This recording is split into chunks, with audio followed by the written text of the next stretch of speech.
It is the Anfield Wrap. Neil Atkinson here, joined by Mo Stewart, Beth Lindop and Ian Ryan. John with World in One City stuff to come, which is an absolute pleasure as ever. We're going to get stuck into, Liverpool's transfer situation, the 2 games that they played and what that says moving forward, then look ahead to the season proper. Liverpool 4, Sevilla 1, felt like Mo, first and foremost, it was treated pretty close to a proper game by Liverpool. The nature of the bench, the way in which the subs were used. It's also worth pointing out Sevilla themselves, which came as a little surprise to me. Normally, in England, the Spanish clubs, a lot of the European clubs are an extra week after we start the season, but actually Sevilla start their season before us. They start it on Friday, so that's where they should be up to. It's worth saying that as well. And they also have their way of playing. But it was treated about as close as it can be to as a proper game by Liverpool. Yeah, it was. And that was exactly what I wanted to see, because it's funny, while we were away, there were lots of caveats about, fitness is still the main goal in pre-season, etc., etc. But this is 1 week out. We need to be able to feel confident that this team can go and attack the season ahead of them. And that was a performance that really said that to me. And yeah, you mentioned Sevilla and where they are in their kind of preparation. I think it's also important to remember where they have been in the league in the last couple of years, i.e. not very high. Yeah. So you can look at it and say that was the kind of performance Liverpool should have put out against a team like that, but it's still very encouraging to see them do exactly that. When you're right to point out last season, I think they finished 9th. I think I'm right in saying so. They're not the sort of the Europa League demons that we've seen in years gone by, where it is their competition. But they've also made a couple of changes over the course of the summer as well. It's worth pointing that out. They've made, I think there were 6 players who were starting, where you would have thought, who were new to the club through there as well. It's worth pointing out they use all the subs as well, Sevilla. So you've got to be clear when we say we're treating it like a proper game, to what extent are they treating it like a proper game? But it is worth saying, regardless of where they are in terms of the mentality to do with it, the fitness level for them should be the same as us. And for me, that was one of the things that you get to see first half, Mo, and one of the reasons why I thought Liverpool's first half was quite impressive. Yeah, absolutely. And again, it's something that we've seen over the course of these games, and it has been ramped up a little bit more. And that the intensity, the ability to win the ball back high up the pitch, the kind of hassling Sevilla into not knowing what they should be doing. That was more encouraging signs for us. And not only were they encouraging signs in terms of game plan, but we got the reward from it. We got the goals from it. And it was interesting talking about the goals themselves and how some of them the first one came from a start of a set piece and then there was a bit of broken play. But then a lot of the other 2 came from what you'd almost call a long pass rather than a long ball. But we've kind of seen a lot of over the course of this pre-season, we're not doing that anymore. We can be more patient, we're more present. And it's like, well, no, we've still got that in our locker. We've still got players who are good at doing that, and we are still going to utilise that. So that was encouraging to me as well. In the opening stretches, Beth, I'd argue that the 4 selections that may or may not be deemed contentious or surprising are arguably Trent Alexander, if this is with a big eye on Ipswich, Trent Alexander-Arnold, Gravenberch, McAllister and Diaz. Let's do Gravenberch first, because prior to there being any goals in the game, I thought there was just a lot of Gravenberch involved, and I thought he was again impressive. It's clearly a 2 and a 1, with the 1 being Szoboszlai. But I thought that all the way through the game, but even when the game was at 0-0, I thought that Gravenberch verged on outstanding. Yeah, definitely. I was just watching before we came in here, actually, a compilation of his game yesterday, and I thought, you know what, if someone had clipped like Zubimendi doing this, people would have been going, oh, well, he's some player, isn't he? Because I thought he was excellent, and I thought, actually, that when you saw everything that he'd done condensed into sort of 2 minutes, you were like, actually, no, he was brilliant. And I think I still think Liverpool need a 6, and I wouldn't like to see him as a lone 6 necessarily at this moment in time, but I think in that double pivot it really suits him. I think he's got all the physical attributes, as we've said, to be a number 6.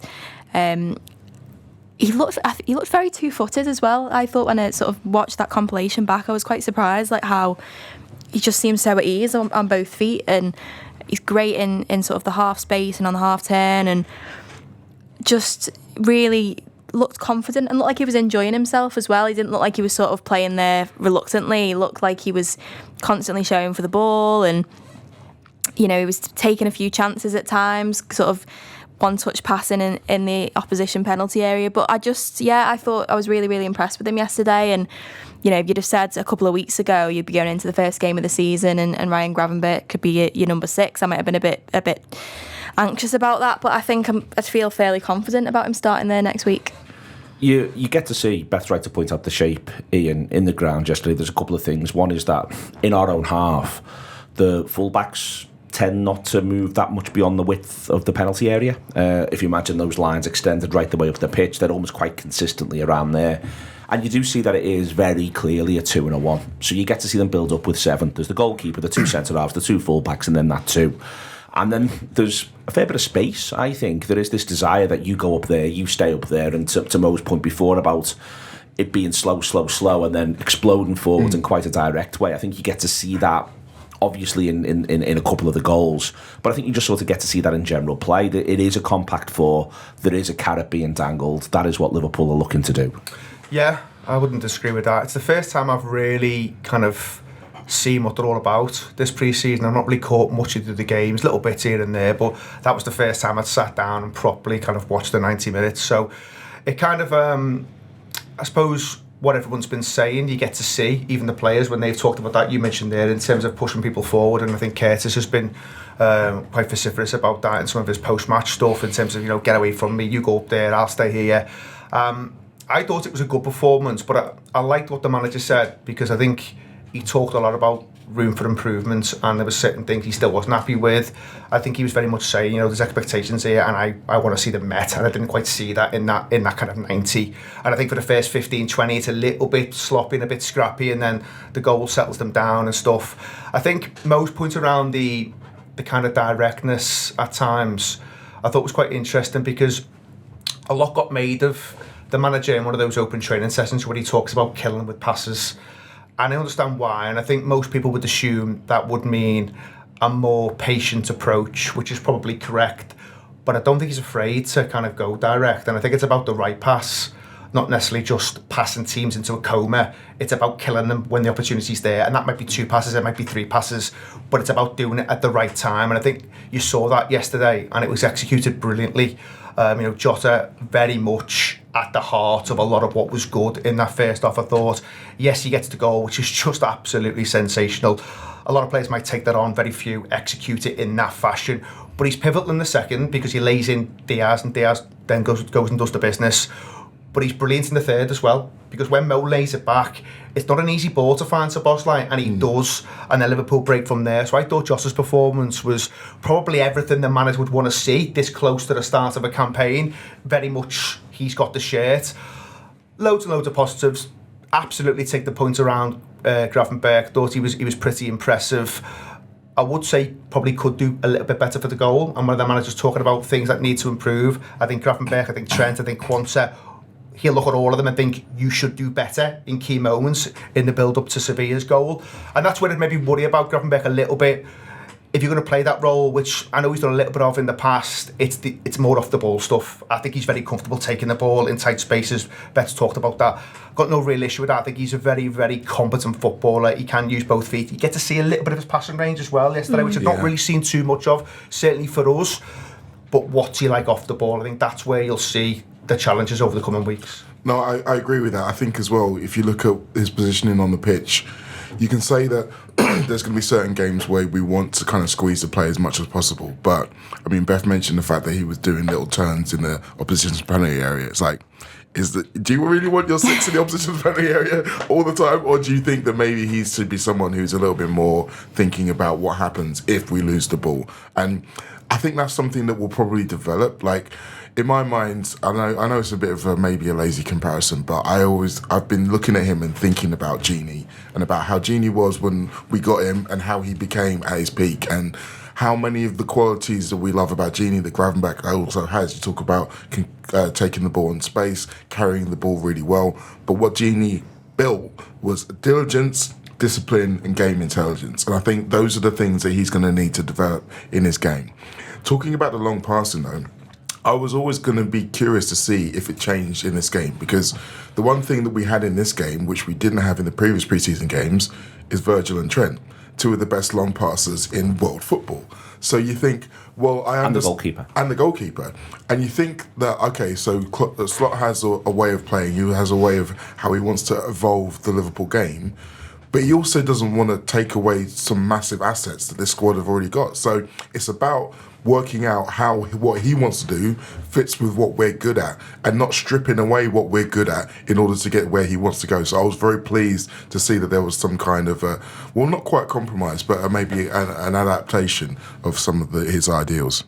When Mo, you talked there about where Gravenberch ends up on the pitch. I think we're going to continually say this. It's interesting to me. Beth keeps saying 6, but it's 2 of them. Yeah, that's true. And it's always 2 of them. Like, this is for me, this is the thing that is inescapable. And the manager didn't, he pushed back when someone said 4-2-3-1 because he obviously because in his head, and I think it's perfectly reasonable, he thinks, well, I'm picking 3 midfielders. If you see what I mean, the 3 Szoboszlai, Gravenberch and McAllister, the 3 midfielders. So I'm playing 4 defenders, 3 midfielders, 3 attackers, and we all know the numbers don't even add up anymore. But it is, we've gone from, I think, an extended period where it is 1 and 2. And if there's barely been a minute in these games, maybe, just maybe, a period, that game against Manchester United, Jones goes higher because United are trying to do man-to-man and he leaves Gravenberch in there, and maybe that's the only point where it's looked like just 1. I think that there might be a little bit of a thing where, a little bit of the old school, one can go, one can stay, because they were defending in a 4-4-2 as well, or a 4-2-4.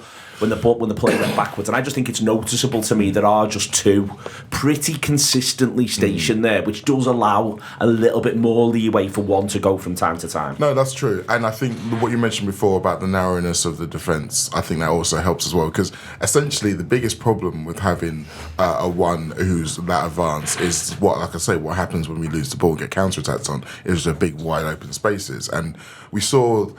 Klopp mentioned previously when McAllister was playing as the deepest line midfielder, it works because of what happens in front of him, squeezing the space and not allowing those big wide open spaces. If we are more compact generally, then that's going to mitigate against that. And you're right to say that it looks a lot of 4-2-4 at times, but the 2 and the building of that chemistry and that understanding between the 2, I think, is going to be the most vital part out of all of it. Football's always partnerships, Beth, but one of the things, again, down that right-hand side, and I think for the first 15-20 minutes, other than Gravenberch, I don't think it works that well. I think there's a bit of a funny thing with Szoboszlai where I think he gets a bit lost in the Salah noise. Basically, our players are used to looking up and going, where's Mo Salah, and passing to him, and Mo's movement's so good, he gets space, and if the ball isn't the best, he fights for it. But it's that idea, I think. Gravenberch can go all the way, take Szoboszlai's place. Szoboszlai can drop back in if you wanted to. Trent can go all the way up to where Salah is. Trent can fill in for Gravenberch. Those 4 are almost like this sort of rotating carousel in those roles.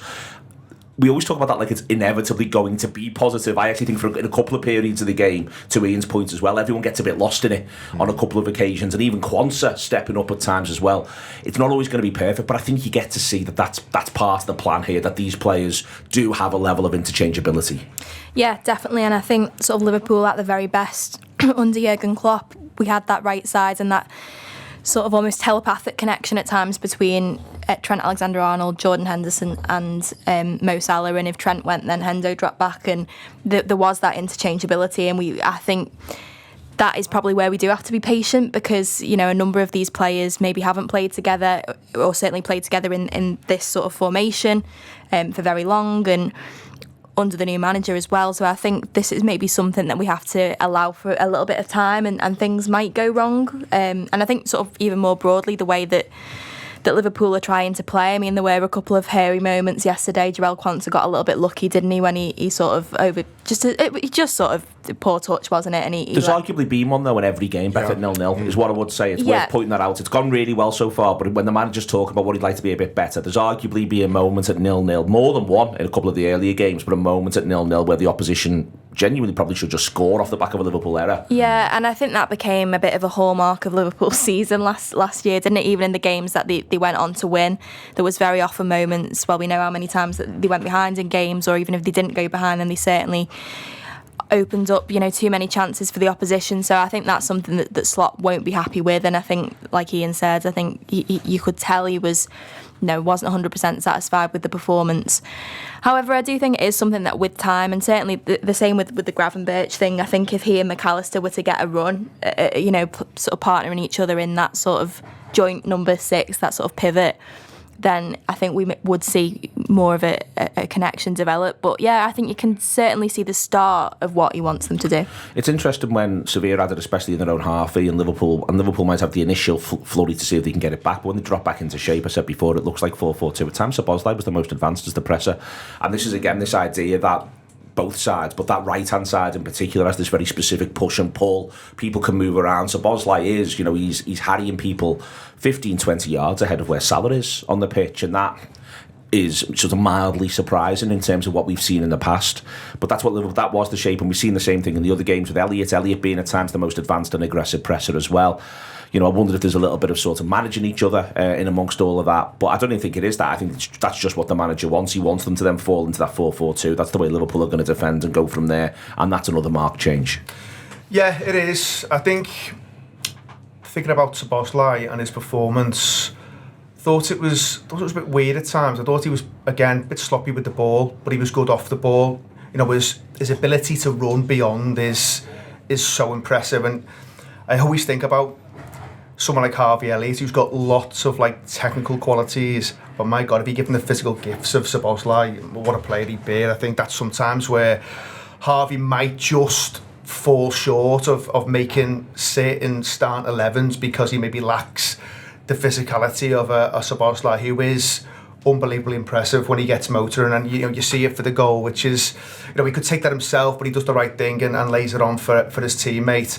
I thought he had a bit of a strange kind of season, Szoboszlai, in that last year. He was brilliant for 3 months. He was so good, and you're thinking, my God, what have we got on our hands here? He looks absolutely kind of 9, 10 out of 10. And then he does drop off, and maybe Liverpool overplayed him a little bit and overworked him a little bit. I think what the manager's got now, he has good options, albeit they are different options if you're thinking about someone like a Harvey Elliott versus Szoboszlai. But there's a Curtis Jones question in there. Where does he play? I thought the team yesterday was interesting, because in my head I'm thinking before the game, what he picks here is probably going to be what he goes with at Ipswich, maybe give or take 1 or 2.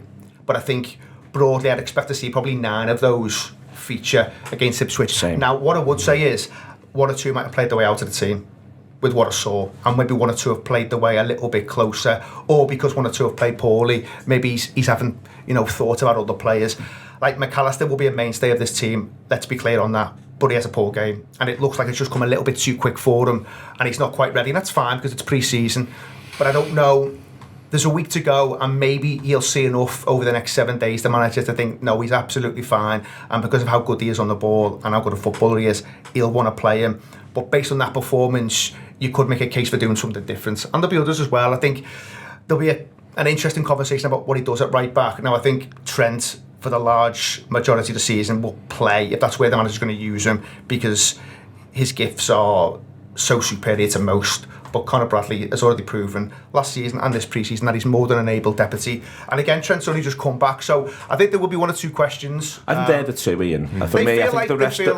I expect him to go Quansah, Van Dijk. I think Quansah arguably has his weakest pre-season game, but he gets to have that. There might be a little bit around Cam Robertson get himself back in ahead of Shimikas, but then I think Shimikas has been able enough, and I think. But Robert does all right, doesn't he? I think. Yeah, he does do all right. And that's the bit where I'm never quite comfortable seeing Tsimikas on in the starting line, and that might be a little bit harsh, and there are times when he's done really well for the club, let's be clear. But I think certainly over a sustained period, I never want to see him in there too much, because I think he'll always throw one in. So I think if the manager can get Robertson anywhere near fit enough over the course of the next 7 days, he's one of the ones where I'm thinking maybe that was just a little reminder to say, I'm not that far away here, boss. So you think it's going to be, you think that the 3 places that could still be up for grabs, the right back, the left back, and that left hand side at centre mid position, they're the 3 that you think, and you think everyone else is likely to be in. But over the course of the campaign, I think that was. Oh no, of course it's. You know what I mean? There's a million games here, and they're all going to get injured. But in terms of that first one, and you'll see this across, lots of teams. They won't all be able to get their first 11s out there. There's no doubt, and Liverpool have got a game where. Yeah, it could be tricky because it's a new team coming up. And City picked Curly Watts against United. There were some lads in there that thought, hang on, who the fuck's that? So yeah, I think they might be the 3 where the manager's having a little thing. But those 7 days he's got now, or 6-7 days, whatever it is, I think that will tell him a lot, because he'll have a lot of training time with him this week. Do you both agree that it's 2 from those particular? Sorry, it's 3. Those are the 3 areas that are up for grabs. Beth first. Yeah, I think the front line will be I think all of them sort of didn't do the chances of starting any harm, and yeah, 3 goals across them, and the other one's Mo Salah. Yeah, I think they're going to be all right. Yeah, so I reckon they're all right. I reckon the centre backs. Yeah, no, I would completely agree. I think Szoboszlai, I don't know. To be fair, I think he's only going to change one in midfield, and I think it's more likely to be McAllister than Szoboszlai, just because of the amount of time that McAllister has had to get up to speed. So yeah, I would agree with that. I think that is. I was surprised actually how long Robbo played for yesterday, which was a nice welcome bonus. And I think the thing with Robbo is he only sort of knows one way of playing, doesn't he? Like even if he's sort of working his way back, he's always going to be 100% all in. And so it won't have done him any harm at all to get as many minutes under his belt as he did yesterday. But yeah, I think it's very, very likely to be 2 or 3. I agree with that. I think the interesting one for me is Robbo and Tsimikas because on the one hand, I always feel with Tsimikas, he plays at his best when he's played 2 or 3 games in a row and he's got himself some rhythm. And I think we've seen that over the course of this pre-season. The flip side to that, though, is that Robbo absolutely attacked that game. Like, of all the players who played against Las Palmas, he was the only one who was like, I feel like I can get myself in starting 11 and I'm going to prove it here. And he really went into that game with that energy. And it'll be interesting to see how that translates to what Slot thinks. Of the other 2, I think what we'll probably see is a maybe 65-25 split with maybe Trent starting and Bradley coming on, and then maybe the opposite for Jones and McAllister. I think for Slot, a lot of what Slot's been saying, a lot of what his messaging has been around fitness, around maybe injuries as well. That would all lead me to believe that he wouldn't rush McAllister back for the first game if he doesn't think he's absolutely at his peak. And as Ian said, from what we saw in that game, it's hard to make the argument that he is at the moment. Last thing, Mo, that I just sort of want to cover. I do want to bang on about the sheer quality of the goals, because what else are we in it for if we can't do that? So we'll get on to that in a second. But the last thing I want to sort of cover is that we get to see, listen, Sevilla play a certain way, so you can't get too carried away. Everyone plays football a little bit differently, but Sevilla were going man for man. That was part of what the plan was for them.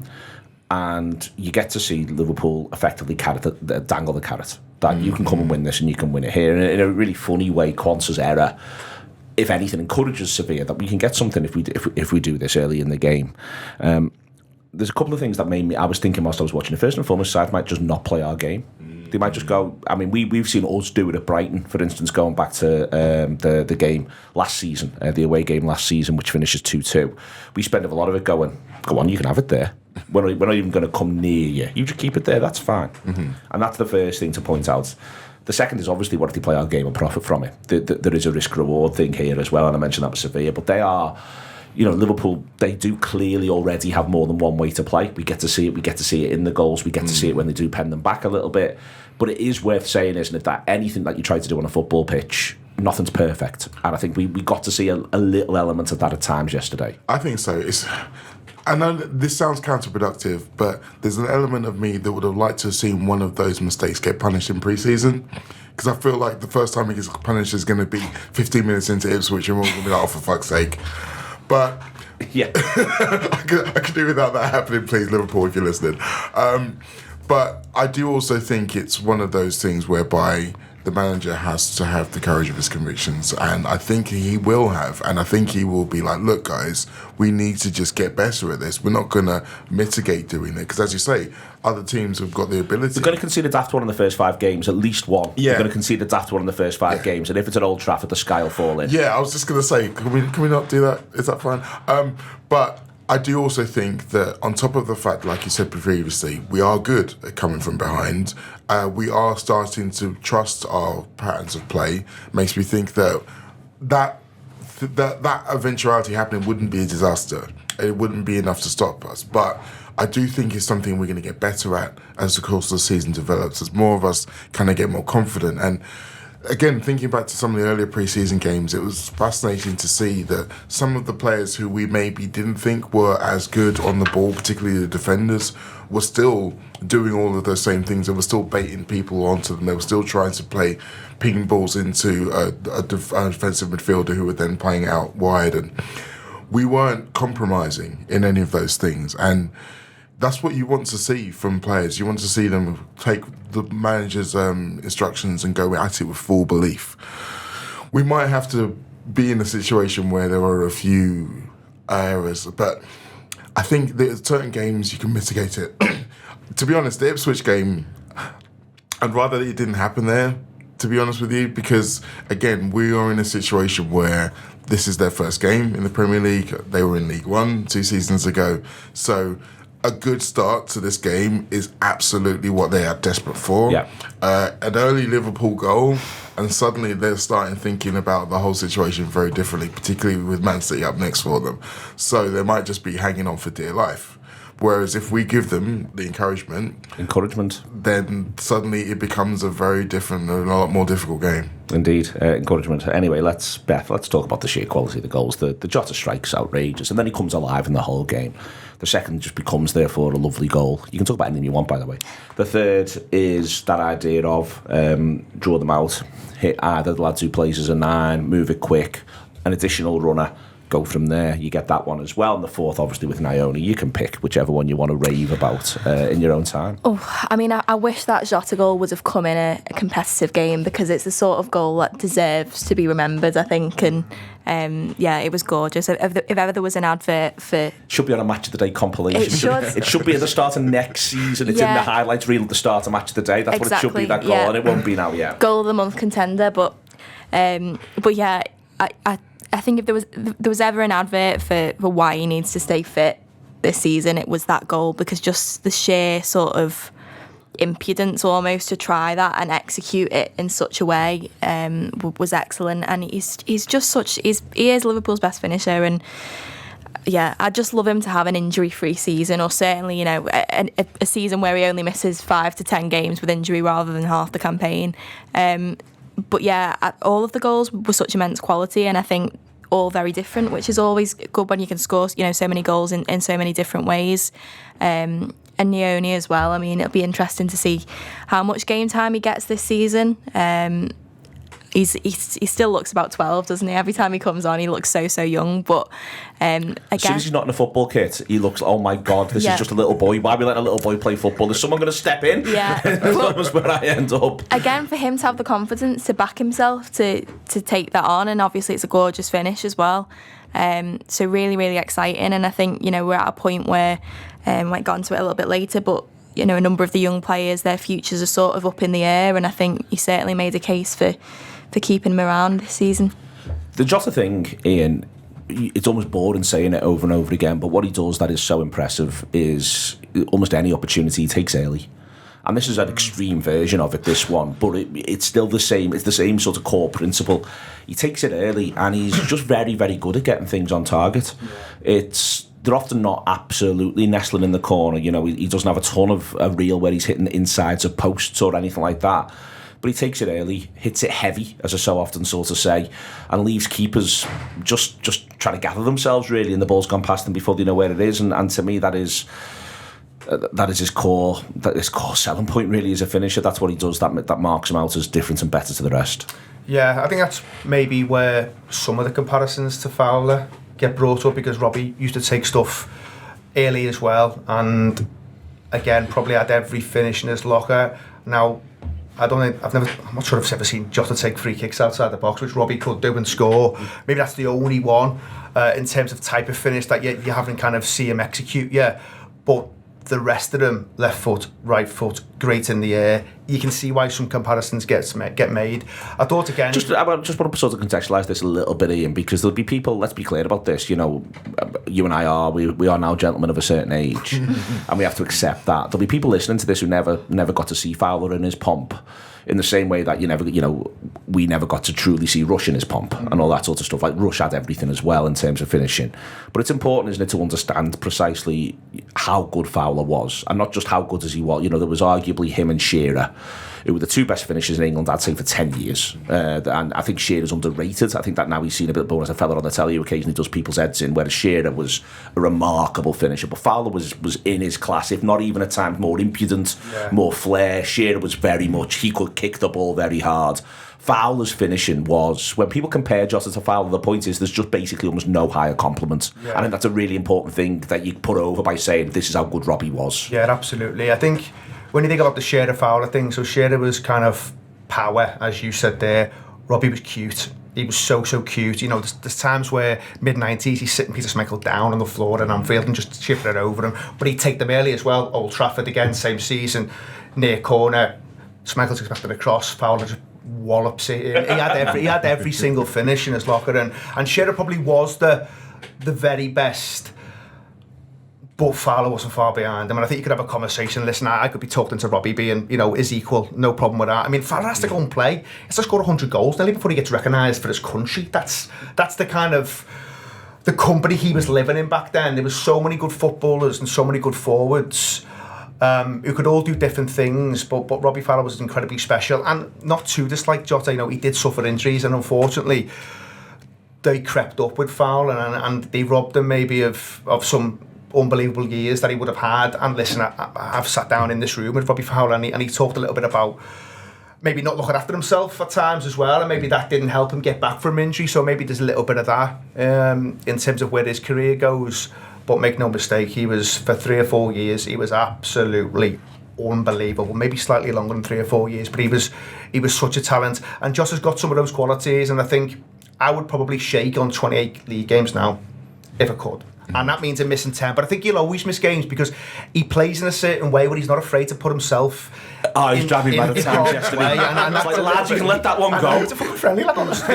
No one's going to mind if you don't go in for that 50-50. But he 80 yards from your goal, I hasten to add. But he's obviously of a certain mentality where he doesn't mind putting himself in danger. And also as well, I think, back to the Fowler comparison for a minute, they don't necessarily look like superstars either, when you look at them. But they've got this instinct within them where they understand when to come alive, at which moment and at which time. Movement is key.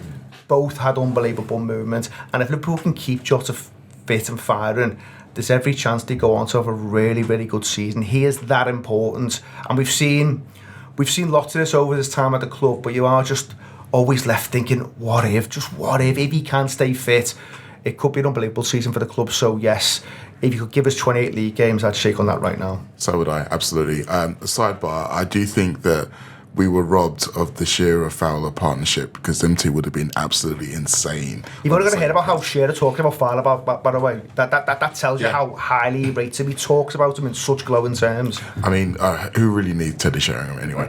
But the point about Jota and his attitude and how he goes into games, how he attacks games, you almost get to start to thinking about if you take that part out of him, what else are you taking out of him? But I'm like you, Neil. I just feel like that can be just adapted slightly. And it's like, it's not even a case of him just saying, don't be that player. It's just a case of pick your battles, mate. Like, literally, just there are times when you can just pretend like you're going to do it and then back off a step, and you've still done as much of an impact as if you'd have gone flying careering through. 80 yards, 2-0 up at home in a pre-season friendly is genuinely one of my battles that I would rather he didn't pick. And I mean, again, you would have a different argument or a different view on it if he had the physical. If he looked like Darwin and was doing that, I think we'd all be all right with it, because he'd probably be steamrolling other players rather than getting steamrolled himself. But it's a difficult one because, like I say, so much of how he gets over his lack of physical advantage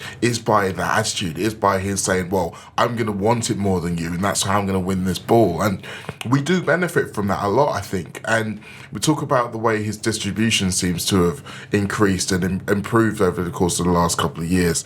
I think that's part of it. We're going to need him to be able to win tackles and then go off and play something. So we can't completely take it out of him. But yeah, and I mean, like, the other thing about this as well is that the opposition, they know all this as well. So, like, you see Montiel give him a little kick from behind there, and I was just like, can we not get him a bouncer on the pitch? Can we just, like, I don't know, maybe Darwin should do that move, or maybe Gravenberch can be the one where it's just like you just shadow around. Anytime you see a defender looking like they're licking their lips coming towards Jota, just kind of like slide over and just give him a bit of a nudge. But I don't know. There's the other thing I want to point out, Beth, is Diaz gets 2. Jota plays better after he scores. I think this is for me always the nature of footballers. They're going to play better. If forwards score goals, they play better. You know, I used to drive me mad with Firmino and Klopp would say it doesn't matter whether or not he's scoring because it clearly mattered to Firmino. Yeah. Footballers play better, whereas forwards play better when they feel as though they're sticking the ball in the back of the net. For me, the thing I most like about Diaz's 2 goals, I think, first and foremost, we know he needs to add a little bit more of that to his game. Only gets 8 league goals last season. His expected goals was 11. But the thing that I liked about both his chances was they end up both being really, really good chances, both really high value chances, to use that terminology. And I think that, to me, that bodes really well. You look last season, when he gets better chances than 0.2 expected goals, Diaz, his expected goals is 5.5, his number of goals is 6. For me, the question isn't can Diaz stick the ball in the back of the net. The question is, can Diaz repeatedly get into positions where sticking the ball in the back of the net is easier for him? And we get that yesterday, both once where he makes it himself and once where it's made for him.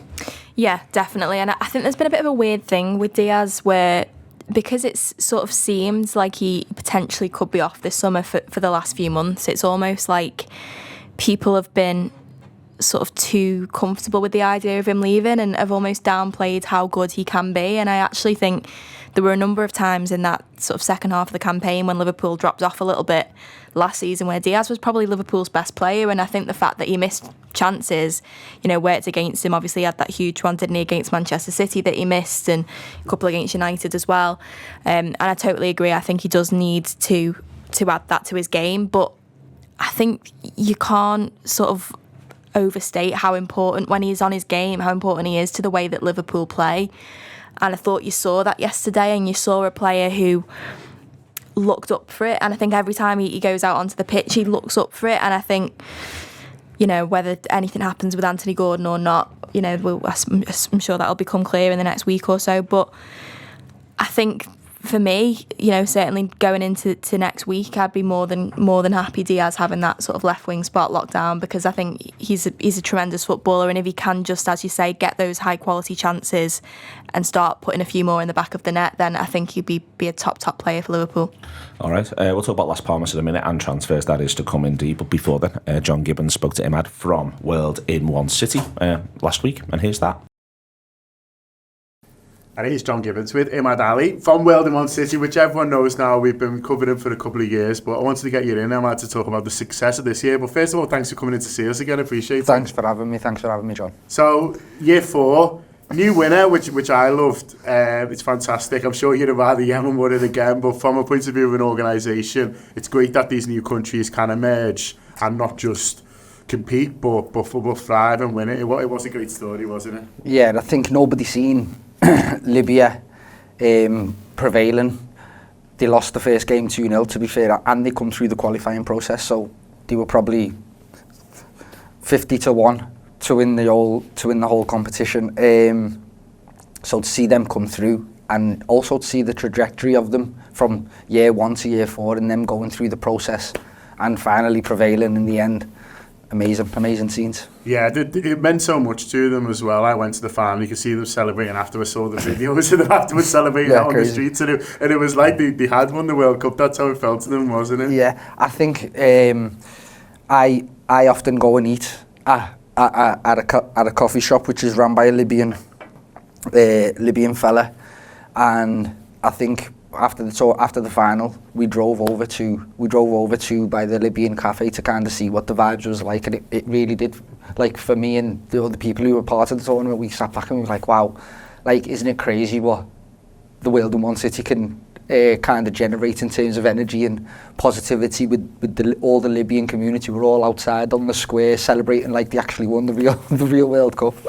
Yeah, it's grown into something fantastic, hasn't it, over the years? And I know last year was a big year for you because of the video with Liverpool and Nivea Men and getting Trent Alexander-Arnold sort of interested and involved in it was a huge thing. But this year, I was there when John Barnes came down to support Jamaica. I know Tony Belly was there at the final. Yeah. Quite a few people sort of coming down, and even people who maybe can't get down, but I'm sure send messages of support. A lot of the games and clips are sort of going out there, and it has become a thing, I guess, much bigger than what you ever could imagine. It's still a bit surreal for me.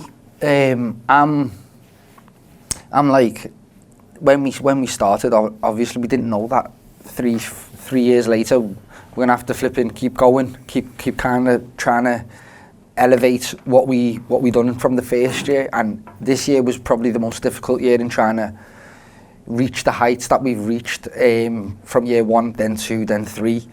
We had a lot of things in the way. The Euros, for example, you had people who would obviously prefer to watch the real England team than the World One City England team. I don't know why. And then we had the weather this year wasn't the best. I think one of the most amazing things is we've just struck gold with the weather in the first 3 years. We counted 1 day of rain, and that was in year 3 between Brazil and Nigeria. But it was such an intense game, that one, that everyone stayed, and it turned out like all the fans just went into the container stand, and it made for a good atmosphere. But this year I think it was quite cold, it was quite rainy, and that maybe deterred some of the crowds away. But ultimately the football, that's my main prerogative, that I try and make that the best I can make it, and I think we prevailed in that again. The football that was produced by the teams was fantastic. Yeah, absolutely. Every game I went to, the standard was so high, and it is so competitive. And like you say, the weather sort of could have been better when I went down to the final, but the crowds were there, and it's a real sort of mix of people and people being able to celebrate their own identity, their own culture, but also the fact is we're Scousers and we all love footy. And there was one moment for me that really summed up World in One City. I was in the stand with my lad, and there was a guy next to me, and he saw his mate, and he's shouting over to him in Arabic or so, and I don't know what language it was. I don't speak it. But what he was, he's talking to him in this language, and I'm like, oh, he's moved here or whatever.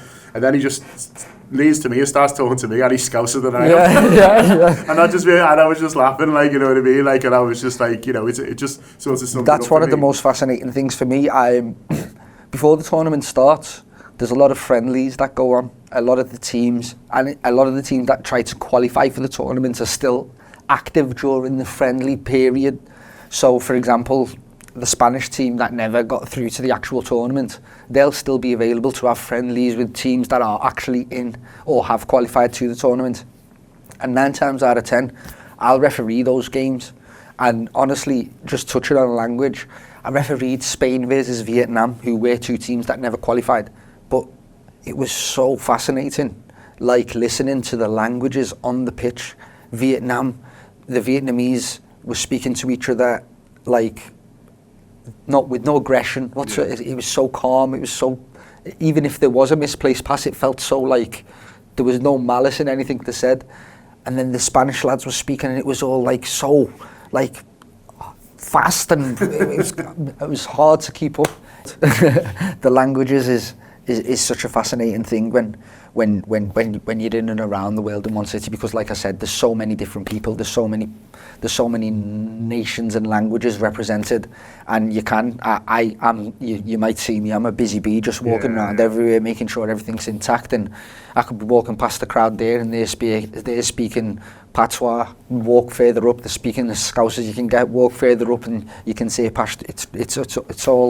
it's all there for you, kind of thing. And it's allowing people to celebrate every aspect of who they are. And sometimes, Neil talks about this in our live shows, you can pigeonhole people into one thing. So you're Yemeni, you're Scouse, you're this, you're a footy fan, you're this. Whereas what Neil always talks about in our live events, which is true, is a lot of us are a lot of different things, and that makes up who we are as individuals. And I always think with the World in One City, it allows people to celebrate every aspect of, or nearly every aspect of sort of what they're about. Really, it's like I'm a Scouser, but also I'm proud of this too. There's loads of layers and elements to the World in One City, and I think it's hard to kind of it's hard to relay them all out to the people that are there or that are looking from the outside, kind of thing. Ultimately, we're all the same. Yeah. Everybody's they're representing the country that their heritage is, or where they're from in some cases, but everyone's a Scouser, let's call it that. Everyone has the same struggles, breathe the same air. We all go through the same kind of walks of life that everyone else goes through, and I love the fact that in the world in one city, it's a chance for you to kind of put everything to the back of your head. You go into the changing rooms, you believe you're a footballer for those little 60, 90 minutes that you're playing for. There's a belief that you're playing for the nation that you're, like I said, you're from. And then, yeah, back to normal life. Back to the cafe or whatever, sort of after that. But you do make them feel special with the organisation, I think, and that's great. And if they feel like they're playing for England or Nigeria or whatever, I think that's a lot of it, what you do. You know, you walk them out properly. There is the national anthems.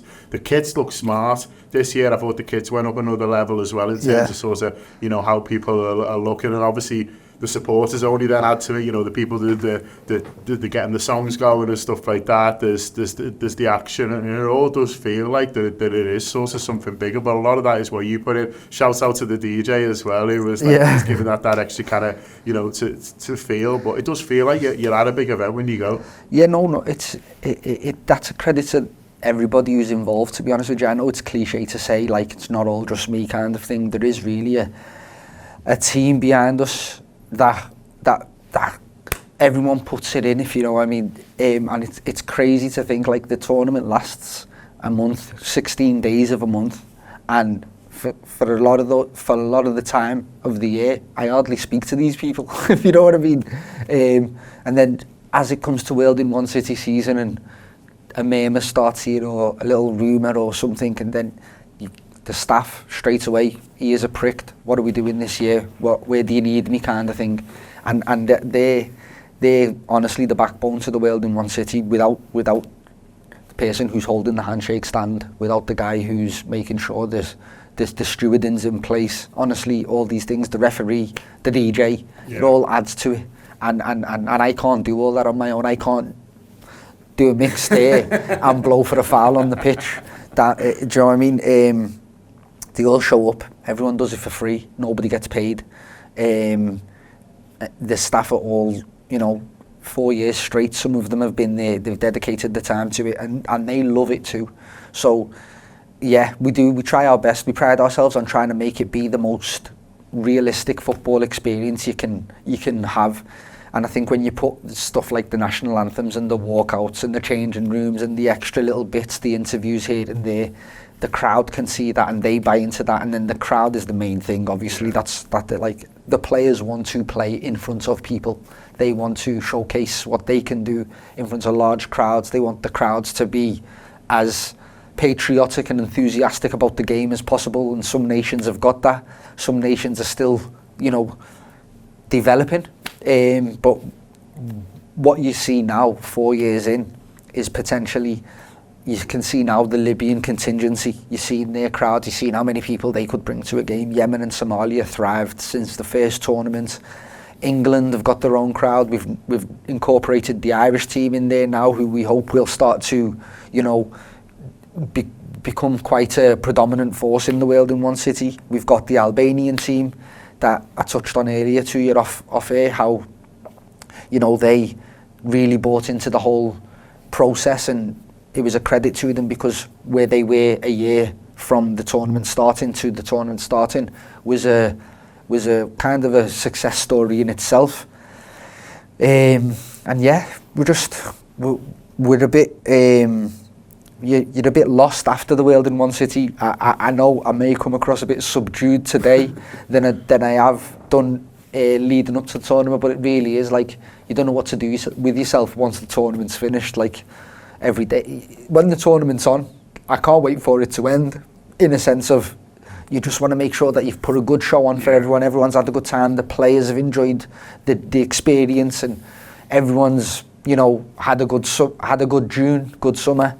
And once the final whistle blows, the relief of like, yes, it's accomplished. But then I swear to God, the next day you're just like, right, what am I going to do with my life now? Do you know what I mean? And yeah, it's just like most people who are avid football fans, my life revolves around the football season. So like, I feel like it's summer holidays now, and in August that's when the year starts, and my routine will go back to normal of work, football on the weekend, work, party, football on the weekend. So yeah, just in a bit of a, you know, what's the next plan? And these moments as well, these are the moments where the ideas do start to generate. We do start to come up with stuff. It's in these moments where, you know, what's the next plan? How can we better World in One City for? How can we make the next one an even better experience for the people? Can we go bigger? 16 teams, we've done that the last 4 years. We're seriously thinking about, we've got 37 nations now on our books, and it's so disappointing saying to a team, you can't play, because we've only got 16 spaces. So maybe if we increase it to 24, but these are just ideas that we float with. How can we make the experience better? And I think every organisation should be like that. I think you just got to try and better what you done last year, kind of thing. And that's where we're at right now. Absolutely. Well, like you say, the standard of football is getting better, and I mean that's testament to you guys, because these great players, you know, some of the football might touch one last 2 seconds on that pitch because it is sort of so intense. Never know, you know, lad. No, I'd have to. 1 year of training, I could have your England centre back. I don't know, England were good this year, but you'll see players and you'll be like, he's good, and you'll be like, oh, he plays for this team and stuff, and you're not surprised. But the fact that these players who are playing week in, week out for good teams want to get involved in World in One City must mean a lot to you, because I don't, listen, I'm not going to name any clubs, I don't want to blow anyone up who might have not told them they were playing. But like the fact that there's people who were playing semi-pro, who were active, but they want to get involved in World in One City playing for nothing is a huge thing. It's got, I think, a lot of things go into that. A lot of the players are from the community and they want to give back. So they want to play in front of, they go and play in front of crowds similar to what the World in One City is producing, but it's different when you go to play in front of crowds and you don't know the fans as much as here. These are the guys that are in the shops that you go and get your milk and bread from. The guy who cuts your hairs in the crowd, your next door neighbour's in the crowd. So it holds a bit more sentiment.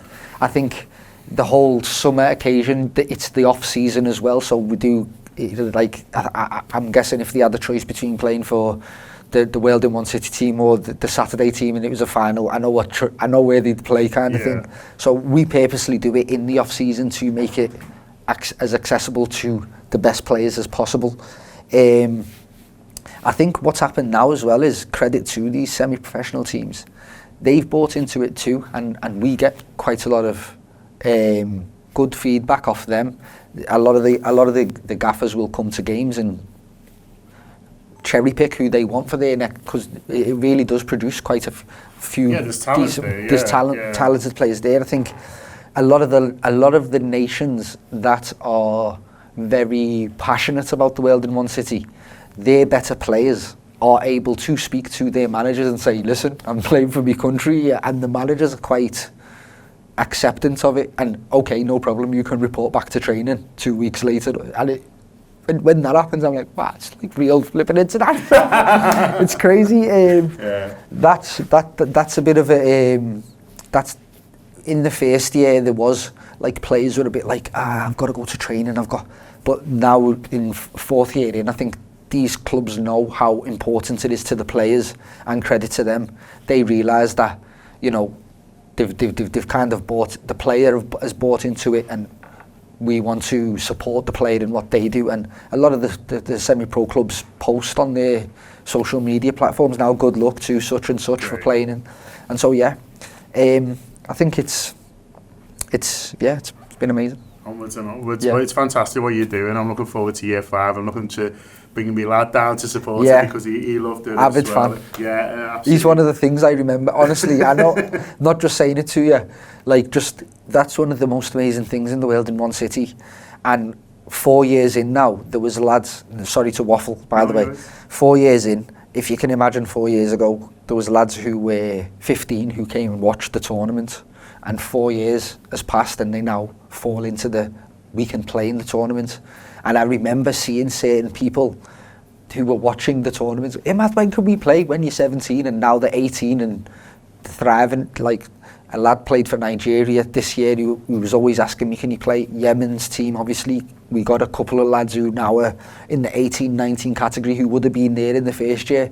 And it's only the teething period, but you can kind of see, like, the lads who were in the crowds are the lads who are playing, who will, if Weldon One City, hopefully touch wood, it gets to the heights we want it to get to, or it continues for the years to come.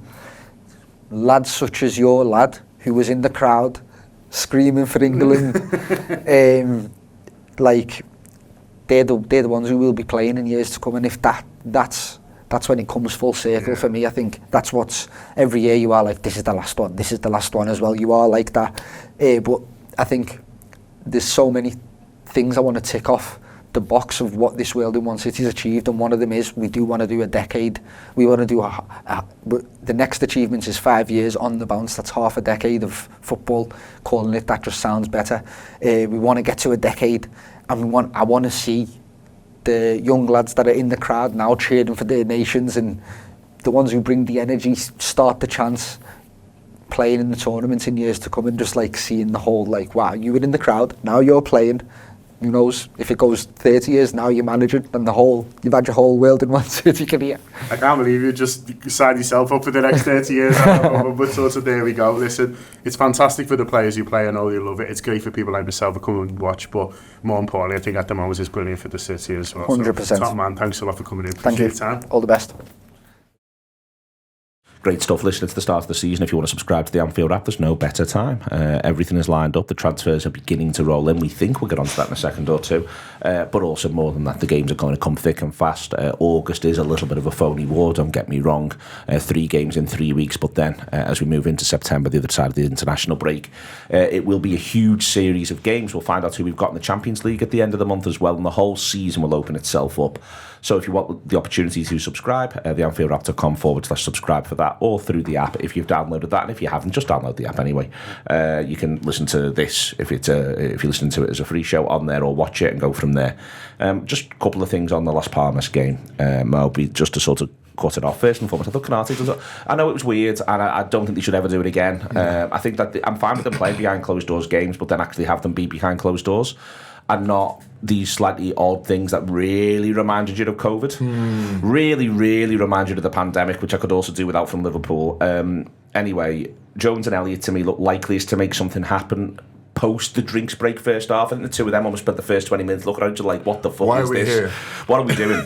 But then they look better. You mentioned before about Robertson. I think Canate does well in the round as well, Mo. I think it's worth pointing that out, because I think he had a slightly ropey game when we saw him out in the States. I thought he actually plays well against Las Palmas. He does, and I like I say, there's a mitigating factor for all of that in terms of the weirdness of the situation. I also think there's an element of most of those guys playing know that they're not playing in the big game. Like they're the B team. Like, there's no getting around it. As it stands right here, right now, they're in the B team, and you can look at it two ways. You can do the Robertson, like, I'm like, screw you, I'm going to show you I'm in the A team, or you can feel a bit sorry for yourself for a little while. And I think some of the players did kind of suffer from that for a little bit, but yeah, Canate, I think there are times in games when he looks around and he thinks, okay, so I'm the defender here then, right? I've got to do it all, fine. And he just kind of takes that on, and I feel like it was one of those kind of performances where he's just like, I want to be everywhere, I want to do everything, and he's able to do that. I think sometimes that works against him in certain situations where he does try to do too much, but in this game in particular, I think it was really positive. But I think we have to remember as well, for some of the guys in that team, particularly the forward line, they were still just getting back. It wasn't a team of players who've played a lot of minutes together in the recent past, and it did look a little bit like that. But I mean, yeah, I think I would have been all right with that game existing if we didn't have to watch it. Yeah, I think that is one of the key things with it. I want to talk Ian about, because we're going to get onto the transfers, Doak and the ongoing nature of Doak, in that he's simultaneously the likeliest to make something happen second half, but he's also quite frustrating. But I think he also has hard lines. I think, again, it would be better with the crowd, because I think it would see the opposition become a little bit nervier. I think there's one where he lets a great shot off and it hits his own man, for God's sake. And if you're Doak, you must be like, oh, come on. Because he must know what everyone says, and he must have it in the back of his own mind as well. But it does sort of kick into this, what is or isn't the right thing for Liverpool to do with some of these young players who are about to hit a certain age where they need regular football. I think there's one thing to be 17, 18, and then there's another thing entirely to be 20 going on 21. And it feels like Doak is is in the latter camp. expects to be in the Scotland squad. Arguably, may expect to be in the Scotland starting 11, given the fact that they're terrible. But there is a thing here where he's got to. Liverpool have got decisions to make. Doak's got decisions to make. The players themselves have got decisions to make. They've all looked very promising up to this point, but they do need to play football. It doesn't seem to me to be an easy situation for Liverpool to not, combined with a new manager who's going to be rightly, at least for 3 months, very first team focused. Yeah, absolutely. I think, if you look online at the minute, there's a lot of chat about, letting some of these young players go, and is it the wrong decision? And I get it to an extent, but to play for this football club, to go and play over 100 games, you've got to be absolutely fucking top draw. You've got to be absolutely top draw, and that's the kind of prism sometimes you've got to look at this through. You've got to, are these lads, are they able to get to that level? Now, some people might say, well, give them a loan and let's see. And I get that. And that might happen. I mean, it looks like Gordon's going to go to Swansea for a season. And that's a fair argument for some of them.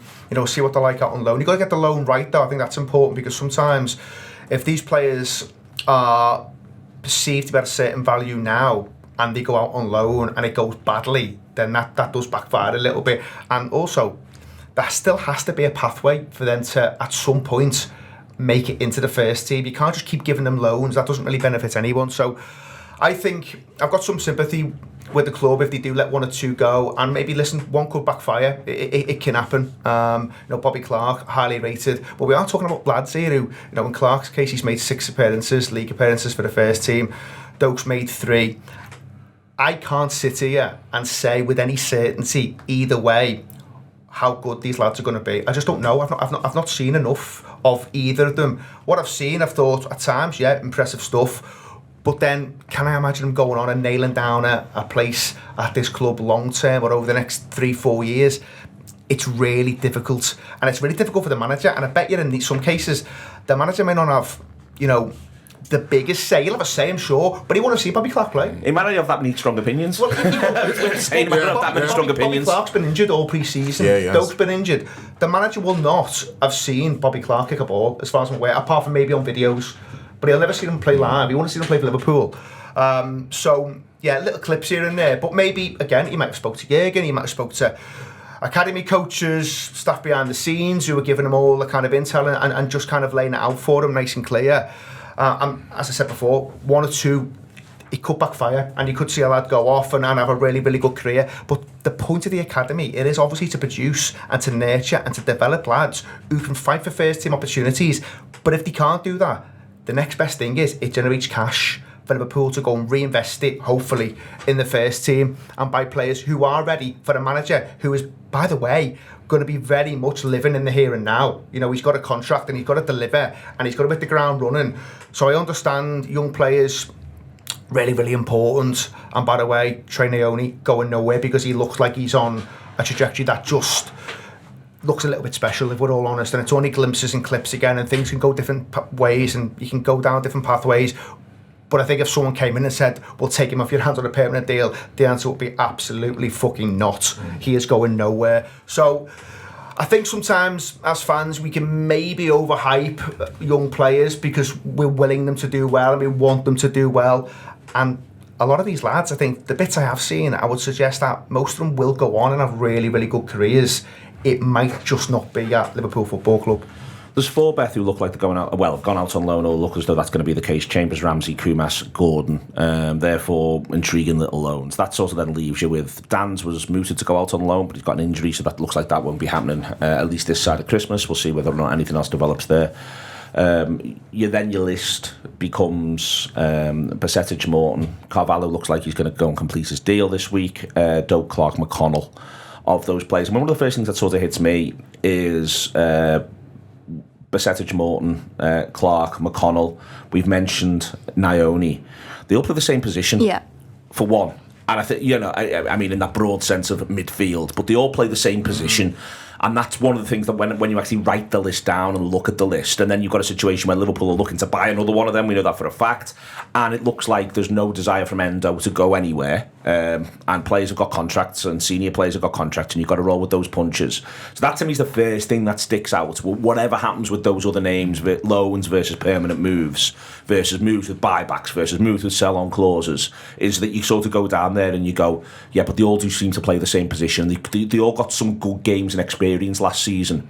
So the sensible thing that needs to happen for them is just more games this season, whether that's loans, whether that's permanent moves, buybacks, etc. Yeah, definitely. And I think with some of the young players, I think Bobby Clark is one of them, there's almost a little bit of emotion attached because of Jurgen. And I think because of what they did last season in sort of really extraordinary circumstances. Gets 12 appearances, all comps to be fair, yeah, Clark. And does well.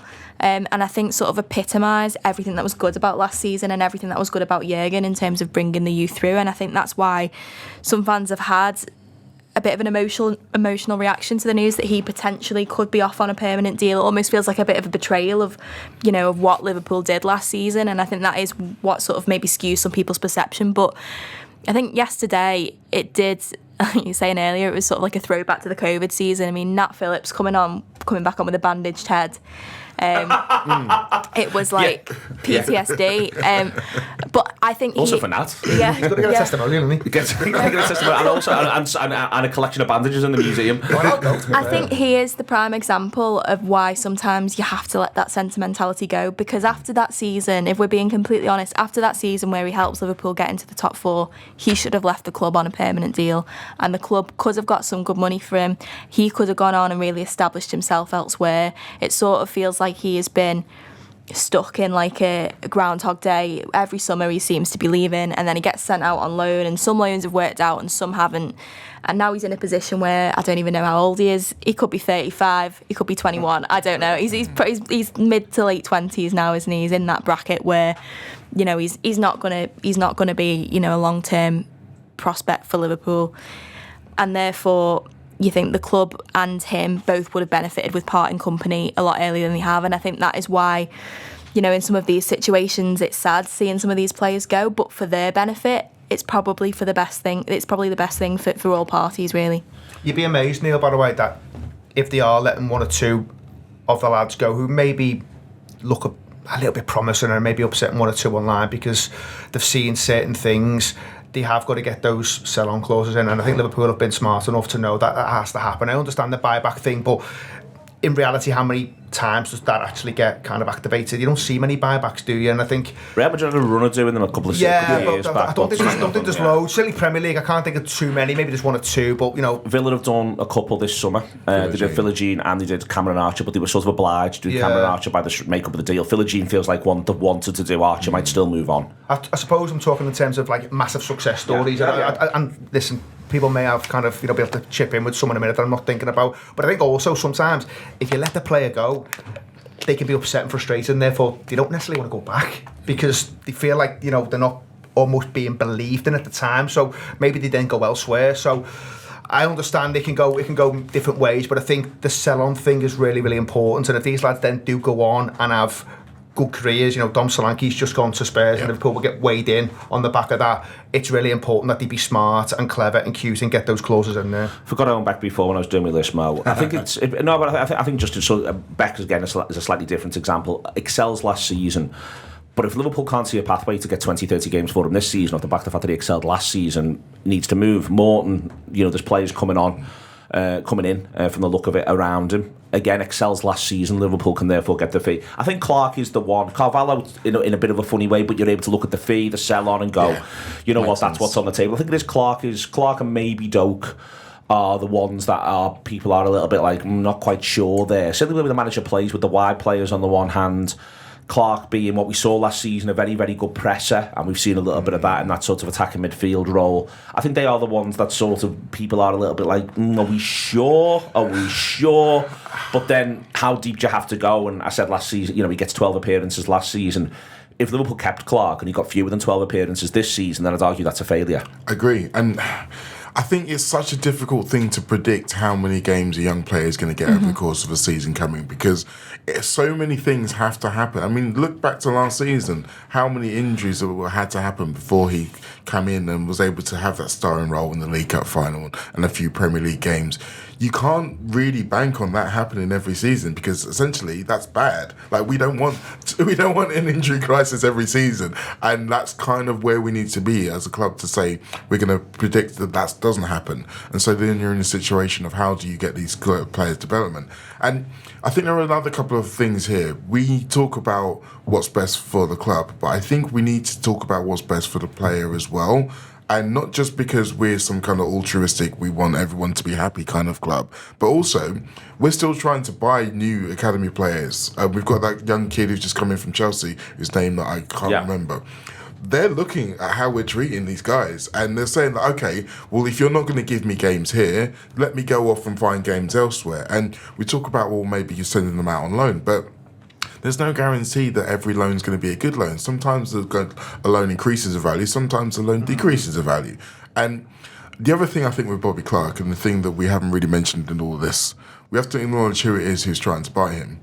The guy who's kind of been his coach for the last 2 years in Pep Linders, who has seen him and knows exactly what he's about. And maybe Bobby's looking at it and thinking, well, you can send me out on loan to some club, well, people who I don't know, who may go well, may not go well. I may get there 3 months later, the manager gets sacked, and it's all up in the air. Or I can go with this guy who I know and trust, who I know believes in me and will back me, and I'll be able to get those minutes. But I think overall, Ian's point about the selling fee and money in general is really important. I saw one of I think it's James Pearce report saying that Liverpool's valuation on Bobby Clark is based around other comparable players. Well, we need to remember that Chelsea paid 20 million quid for one of Aston Villa's under 21 midfielders who's not kicked a ball. So, like, we can't be selling him for peanuts. Yes, we can say that it's probably for the best in all parties, or it might be for the best in all parties that he moves on. But we have to make him sure it's worth our while. We have to make sure that we stand firm on those things, because otherwise we are just kind of getting rid of assets. Absolutely. Salzburg, by the way, play in the Champions League tomorrow night against Twente. They won the first game against Twente by 2-1. It's the third qualifying round, and we'll see whether or not they're going to play Champions League football next season off the back of that, which might have knock-on effects there, and also might just make it more attractive for e.g. Bobby Clark or anyone else who he wanted to pick up. One of the ins, there's no hiding places for the manager here in the broad sense. He doesn't want any, Beth. I think that's been the most impressive thing about him since he's come in. He's not interested in talking about transition or anything like that. He's interested in talking about building and winning, and long may that continue. Zubimendi feels likely at this point in time. It just feels a little bit as though there's the personal aspect of leaving the boyhood club, the region, and all those sorts of hits, allowing for the idea that we now at least say what you want. We know they want one.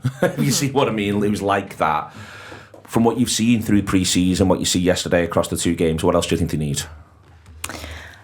I've said all summer I'd like them to get a centre-half. I said that last summer as well. I think I'm just sort of scarred by that season where Liverpool lost all of the centre-backs, and I think Joe Gomez actually was really interesting yesterday. He played 16 minutes against Sevilla. Whether that is an indication of what's going to happen with him this summer. I have a theory on that. Do you want my theory? Go on. My theory is they weren't sure how long Verge could do, and what they didn't want to do was have the idea of when Verge goes off, there's a quite significant dip, and then Verge maybe feels better and feels as though he can go further and further. And I wonder if that was the logic, and then obviously Gomez ends up being a little bit unfortunate in that regard. Yeah. But it was just striking that it was almost like Liverpool wanted to keep as close to, in inverted commas, a proper team for everyone else who's playing in that game, if you sort of know what I mean, for as long as possible. Yeah. And I wondered if that was sort of part of the thought process. Yeah, and I do hope that's all it is. I would be really interested to sort of see what his mindset is. Obviously, he knows that the club were prepared to sell him. It seems like, he's completely committed and happy to go again this season, and I'm sure we'll get ample game time. But I just think there's a question mark over every centre-back option Liverpool have at the moment in one way or another. I think Virgil was excellent for the bulk of last season, but he's he's leaving next summer. As things stand anyway. You've got Konate, who's injury prone, whose form fell off a cliff last season. Virgil seemed very, in two senses though, Beth. Virgil seemed very cool on that post-match. When I read the way people talked about the post-match Virgil thing last night, I thought, oh, for God's sake, I'm going to have to look at that tomorrow morning. And I looked at it, and Virgil seems A, very assured this contract thing is going to sort itself, and B, Liverpool are going to buy a couple of players. And when you read some of it written down, it felt a little bit like Virgil doesn't seem very sure about this contract thing, or that Liverpool are going to buy some players. And then when you saw the video of Virgil answering those questions, he was a man who seemed pretty secure in all options. I mean, if you look up nonchalant in a dictionary, his face is probably there, isn't it? So, yeah, I think he feels very chilled about it. I think he probably does sign an extension, if I had to sort of say now. But I think Liverpool could be in a position next summer where one of the current crop at least goes, and therefore you're needing to buy, at least one to replace them and maybe another one. And I just think Liverpool's succession plan in the last couple of seasons maybe hasn't been great, hasn't been as good as it was sort of 5 years ago. And I just sort of think, even for that reason, getting someone in, even if it's someone who's not going to start every game, but someone who potentially could be a long-term centre-back option for Liverpool, that for me is what I would like them to do. You'd imagine the Zubimendi thing's got to come to a head soon. They must have put a It'll be today, tomorrow. So Sociedad are also playing games from next weekend. Yeah, it's not good for Sociedad. Yeah, exactly. And listen, I think, L'Oreal, sorry. To an extent, you can admire the lad's stance, because if it was one of our players, you'd want to see similar kind of, qualities of loyalty in those players. So I get it, and I certainly wouldn't be kind of, quick to kind of slag him off if he doesn't want to come and he decides. I think the thing is, it has to be quick now. It has to kind of accelerate a little bit. And we'll have to wait and see. The other thing I'd say is it's a pretty short career, and he has to be comfortable that at 25 he does want to commit to his boyhood club, or does he want to test himself at the very, very highest level in club football, and maybe that's where it's taking a little bit of time. On the other ends, I agree with Beth. I think I would like to see a centre-half. I am a little bit concerned about options there for all the reasons you've mentioned. I just think there are question marks. I thought Virgil's comments were interesting. I think you're right, Neil, in terms of the headline to what actually then gets said. It is different, but I do think he was quite measured in what he said, and I think he really wanted to send a little bit of a message that actually it is really important Liverpool do business here. The seasons are long, the seasons are hard. Even last year you see that Liverpool just fall off a little bit, and maybe with one or two different players, they might have found a way just to hang in there. Who knows? We'll never know that. But I think Virgil's almost kind of looking at what's gone on over recent times, and just a little reminder to say we do need lots and lots of quality to kind of navigate these campaigns. And if you want to have serious ambitions about winning a league title, this is really, really important. I understand the new manager coming in might get more out of him because different ideas, different coaching methods. You might add 5 or 6 points onto your tally last year, but you might not. And I think I'm looking at the man, and I think that I take Beth's point, and you always worry that you haven't got enough players in a couple of areas. If we're going to play like this, he needs to have constant quality, fresh options in wide areas. Absolutely. I can make a pretty strong argument they should still be looking to add 2. Even if they sign Zubimendi, I can make a pretty strong argument they should be looking to add 2 in wide areas. Maybe one lad who's a bit more of a prospect if they're going to move Dokon. But I'm just looking at that thinking, if you're going to do this, you need to make sure that you need your wingers 1v1, goal return, the entire approach. They've got to be shit hot. I'm looking at it saying I'd like there to be at least, there's the obvious name of the one that you want, but they were linked to a couple of younger lads earlier in the campaign who were meant to be pretty exciting. The lad in Midfield, for instance, who people rave about and think could be a bit special. If they were to do one senior option and one junior option right now, I'd be going, all right, let's have a little look at this and see how it pans out. I think they need to make sure every single time they take to the pitch, there's quality options in wide areas. Yeah, I agree on that as well. And I think, someone like Virgil, he'll have looked at what unfolds last season. And for me, I talked before, the manager could come in and do different things, and I could see an upturn in terms of performance and points, maybe. But Liverpool do score a lot of goals last year, they do get a lot of points, but there were still clear weaknesses in the team. And I think balance in the midfield, hopefully that's being addressed, but we'll have to see what the lad does. I do think forward options. Now, we talked before about Diaz, and he gets 8 league goals last year. Now, I don't think it's a massive jump to suggest he could find his way maybe to 12, 13, 14 goals if the manager has him doing something slightly different. But then you are still needing the other lads, maybe Salah, if it's Jota, if he can stay fit, or if it's Nunes, to maybe be chipping in with a bit more than that. are we comfortable we've got enough goals in there? You know, Mo's another year older. Nunes remains a really difficult one to understand where he's going to be next season. And Jota, it is down to injuries, because I can talk about 28 league games. He might not get anywhere near that, because history will tell you over recent years he does miss a lot of football matches. So I can totally get on board with that, adding another forward in there just to give Liverpool a bit more of a guarantee. More games this season, Champions League football. And then 8 hard Champions League games. 8 hard Champions League games. So I just think it has been a little bit naive if we're going into this new campaign. You know, with only maybe one addition, or dare I say it, no additions, because this Sentimental one doesn't come off. That would feel like we've left ourselves light, because there are a lot of footballers in there, certainly in that midfield area, who aren't afraid of picking up a knock. And I don't mean that in a disparaging way. You know, no one wants to get injured, but lads like Curtis Jones, for instance, does miss football at the time when you think, fucking hell, lad, this is the time when we needed you most. It's the time when you're showing something, go on and have a run of games, and all of a sudden he's out for a few weeks and he loses momentum. So I think, yeah, I totally take the captain's points on board, that Liverpool, and he does say, trust the process and what's going on in the background, and you've got to an extent. But I'll be hugely disappointed if we're sitting here in a few weeks' time and no one's come through the door. It'd be interesting if we end up signing the captain's replacement, though, wouldn't it? I was like, I didn't mean him. But I'm kind of looking at the forward line as well. Although, to be honest, y'all didn't mention Cody Gakpo. He's still here, and he would still like to think that he can contribute. I'm looking at the other side. I'm looking at the fact that, yes, we might be in a situation where Mo Salah signs for another deal, but I think of all of the guys who are our best players, he is the one who we're going to probably need replacing first. I think whether or not he signs an extra year and goes before the end of his contract and we get a fee for him, or whether or not he signs for one more year and then he leaves after 2, I think of those guys who are our mainstays, and I kind of put Trent in that as well, but even though I do think he's going to sign a new contract, he's the one who's probably going to need to replace first. And again, if you look at it, if you take Mo Salah out, is there an absolute lock for who's going to play right wing? No, there's a maybe he can do this, maybe he can do that, maybe he can do that. There's not a lock. I'd like a lock.